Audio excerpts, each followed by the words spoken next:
अध्याय 6। अविश्वासी नाज़रेत। वहां से विदा होकर ईसा अपने शिष्यों के साथ अपने नगर आए। जब विश्राम दिवस आया तो वे सभागृह में शिक्षा देने लगे। बहुत से लोग सुन रहे थे और अचंभे में पड़कर कहते थे, ये सब इसे कहां से मिला? ये कौन सा ज्ञान है जो इसे दिया गया है? ये जो महान चमत्कार दिखाता है वे क्या है? क्या ये वही बड़ाई नहीं, मरियम का बेटा, याकूब, यूसुफ, यूदस और सिमोन का भाई? क्या इसकी बहनें हमारे ही बीच नहीं रहते? और वे ईसा में विश्वास नहीं कर सके। ईसा ने उनसे कहा, अपने नगर, अपने कुटुंब और अपने घर में नबी का आदर नहीं होता। वे वहां कोई चमत्कार नहीं कर सके। उन्होंने केवल थोड़े से रोगियों पर हाथ रखकर उन्हें अच्छा किया। उन लोगों के अविश्वास पर ईसा को बड़ा आश्चर्य हुआ। 12 का प्रेषण। ईसा शिक्षा देते हुए गांव-गांव घूमते थे। वे 12 को अपने पास बुलाकर और उन्हें अबदूतों पर अधिकार देकर 2-2 करके भेजने लगे। ईसा ने आदेश दिया कि वे लाठी के सिवा रास्ते के लिए कुछ भी नहीं ले जाएं, न रोटी, न झोली, न फेंटे में पैसा। वे पैरों में चप्पल बांधें और 2 कुर्ते नहीं पहने। उन्होंने उनसे कहा, जिस घर में ठहरने जाओ, नगर से विदा होने तक वहीं रहो। यदि किसी स्थान पर लोग तुम्हारा स्वागत न करें और तुम्हारी बातें न सुने, तो वहां से निकलने पर उन्हें चेतावनी देने के लिए अपने पैरों की धूल झाड़ दो। वे चले गए। उन्होंने लोगों को पश्चाताप का उपदेश दिया, बहुत से अबदूतों को निकाला और बहुत से रोगियों पर तेल लगाकर उन्हें चंगा किया। हेरोद और ईसा। हेरोद ने ईसा की चर्चा सुनी क्योंकि उनका नाम प्रसिद्ध हो गया था। लोग कहते थे, यूहन्ना बपतिस्ता मृतकों में से जी उठा है, इसलिए वो ये महान चमत्कार दिखा रहा है। कुछ लोग कहते थे, ये एलियस है। कुछ लोग कहते थे, ये पुराने नबियों की तरह कोई नबी है। हेरोद ने ये सब सुनकर कहा, ये यूहन्ना ही है जिसका सिर मैंने कटवाया है और जो जी उठा है। यूहन्ना बपतिस्ता की हत्या। हेरोद ने अपने भाई फिलिप की पत्नी हेरोदियस के कारण यूहन्ना को गिरफ्तार किया और बंदी गृह में बांध रखा था, क्योंकि हेरोद ने हेरोदियस से विवाह किया था और यूहन्ना ने हेरोद से कहा था, अपने भाई की पत्नी को रखना आपके लिए उचित नहीं है। इसी से हेरोदियस यूहन्ना से बैर करती थी और उसे मार डालना चाहती थी, किंतु वो ऐसा नहीं कर पाती थी, क्योंकि हेरोद यूहन्ना को धर्मात्मा और संत जानकर उस पर श्रद्धा रखता और उसकी रक्षा करता था।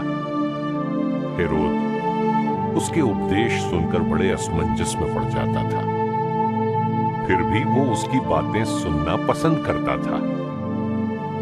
हेरोद के जन्मदिवस पर हेरोदियस को एक सुअवसर मिला। उस उत्सव के उपलक्ष्य में हेरोद ने अपने दरबारियों, सेनापतियों और गलीलिया के रईसियों को भोज दिया। उस अवसर पर हेरोदियस की बेटी ने अंदर आकर नृत्य किया और हेरोद तथा उसके अतिथियों को मुग्ध कर लिया।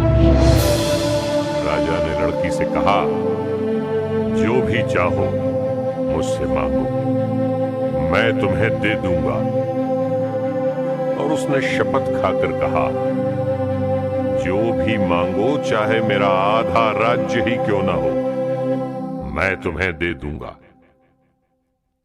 लड़की ने बाहर जाकर अपनी मां से पूछा, मैं क्या मांगू?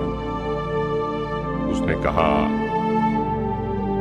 यूहन्ना बपतिस्ता का सिर। वो तुरंत राजा के पास दौड़ती हुई आई और बोली, मैं चाहती हूं कि आप मुझे इसी समय थाली में यूहन्ना बपतिस्ता का सिर दे दें। राजा को धक्का लगा, परंतु अपनी शपथ और अतिथियों के कारण वो उसकी मांग अस्वीकार करना नहीं चाहता था। राजा ने तुरंत जल्लाद को भेजकर यूहन्ना का सिर ले आने का आदेश दिया।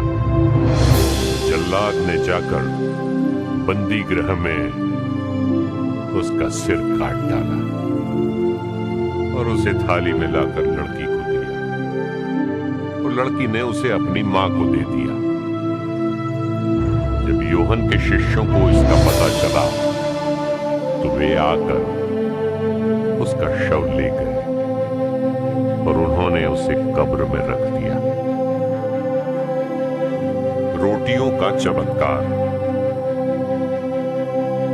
प्रेरितों ने ईसा के पास लौटकर उन्हें बताया कि हम लोगों ने क्या क्या किया और क्या क्या सिखलाया है। तब ईसा ने उनसे कहा, तुम लोग अकेले ही मेरे साथ निर्जन स्थान पर चले आओ और थोड़ा विश्राम कर लो, क्योंकि इतने लोग आया जाया करते थे कि उन्हें भोजन करने की भी फुर्सत नहीं रहती थी। इसलिए वे नाव पर चढ़कर अकेले ही निर्जन स्थान की ओर चल दिए। उन्हें जाते देखकर बहुत से लोग समझ गए कि वो कहां जा रहे हैं। वे नगर नगर से निकलकर पैदल ही उधर दौड़ पड़े और उनसे पहले ही वहां पहुंच गए। ईसा ने नाव से उतरकर एक विशाल जनसमूह देखा। उन्हें उन लोगों पर तरस आया, क्योंकि वे बिना चरवाहे की भेड़ों की तरह और वो उन्हें बहुत सी बातों की शिक्षा देने लगे। जब दिन ढलने लगा तो उनके शिष्यों ने उनके पास आकर कहा, ये स्थान निर्जन है और दिन ढल चुका है। लोगों को विदा कीजिए, जिससे वे आसपास की बस्तियों और गांवों में जाकर खाने के लिए कुछ खरीद लें। ईसा ने उन्हें उत्तर दिया, तुम लोग ही उन्हें खाना दे दो। शिष्यों ने कहा, क्या हम जाकर 200 दीनार की रोटियां खरीद लें और उन्हें लोगों को खिला दें? ईसा ने पूछा, तुम्हारे पास कितनी रोटियां हैं? जाकर देखो। उन्होंने पता लगाकर कहा, 5 रोटियां और 2 मछलियां। इस पर ईसा ने सबको अलग अलग टोलियों में हरी घास पर बैठाने का आदेश दिया। लोग 100-100 और 50-50 की टोलियों में बैठ गए। ईसा ने वे 5 रोटियां और 2 मछलियां ले ली और स्वर्ग की ओर आंखें उठाकर आशीष की प्रार्थना की। वे रोटियां तोड़ तोड़ कर अपने शिष्यों को देते गए ताकि वे लोगों को परोसते जाएं। उन्होंने उन 2 मछलियों को भी सब में बांट दिया। सभी ने खाया और खाकर तृप्त हो गए। रोटियों और मछलियों के बचे हुए टुकड़ों से 12 टोकरे भर गए। रोटी खाने वाले पुरुषों की संख्या 5000 थी। ईसा समुद्र पर चलते हैं। इसके तुरंत बाद ईसा ने अपने शिष्यों को इसके लिए बाध्य किया कि वे नाव पर चढ़कर उनसे पहले उस पार बेतसाइदा चले जाएं। इतने में वे स्वयं लोगों को विदा कर देंगे। ईसा लोगों को विदा कर पहाड़ी पर प्रार्थना करने गए।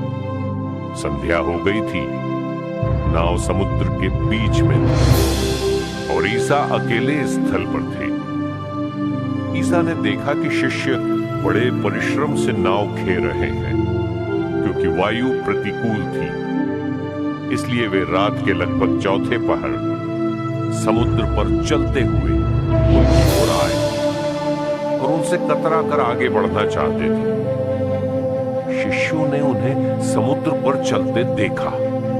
वे उन्हें प्रेत समझकर चिल्ला उठे, क्योंकि सब के सब उन्हें देखकर घबरा गए। ईसा ने तुरंत उनसे कहा, ढारस रखो, मैं ही हूं, डरो मत। तब वे उनके पास आकर नाव पर चढ़े और वायु थम गई। शिष्य आश्चर्यचकित रह गए, क्योंकि वे अपनी बुद्धि की जड़ता के कारण रोटियों के चमत्कार का अर्थ नहीं समझ पाए थे। गेनेसरेत। समुद्र के उस पार गेनेसरेत पहुंचकर उन्होंने नाव किनारे लगा दी। ज्यों ही वे भूमि पर उतरे, लोगों ने ईसा को पहचान लिया और वे उस सारे प्रदेश से दौड़ते हुए आए।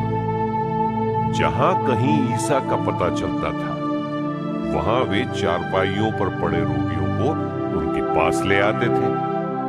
गांव, नगर या बस्ती, जहां कहीं भी ईसा आते थे, वहां लोग रोगियों को चौकों पर रखकर अनुनय विनय करते थे कि वे उन्हें अपने कपड़े का पल्ला भर छूने दें। जितनों ने उनका स्पर्श किया, वे सब के सब अच्छे हो गए।